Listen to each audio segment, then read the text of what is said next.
నిజానికి అరటిపళ్ళు ముగ్గు పెట్టే ప్రాసెస్ మా వాళ్ళు చేసి చూపించిన వీడియోలో ఒకళ్ళు కమెంట్ పెట్టారు, పండిన తర్వాత కూడా తీయవలసిందని. నిజమే.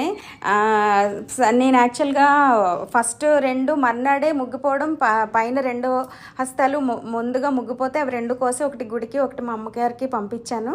మిగిలినవి నేను అనుకోకుండా 2 డేస్ ఊరు వెళ్ళి వచ్చేసరికి 5 డేస్లో మొత్తంగా ఇలా తయారైపోయింది. గెల అన్నీ కలిపి ఒక్కసారి ముగ్గిపోయి హాసిని అమ్మవారికి శుక్రవారం రోజు ఇదిగో నైవేద్యం పెట్టడానికి ఇన్ని తయారైనమాట.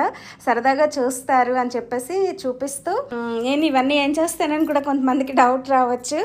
హాస్పిటల్ స్టాఫ్కో పంచిపెట్టేస్తానండి. అన్నీ ఒకసారి ముగ్గిపోయినాయి. కానీ అమృతపాణి అండి ఒక 5 డేస్ కాదు, తర్వాత అవి బ్లాక్గా అయిపోయిన తర్వాత కూడా టేస్ట్ ఇంకా స్వీట్గా వెన్నలాగా నోట్లోకి వెళ్తాయి.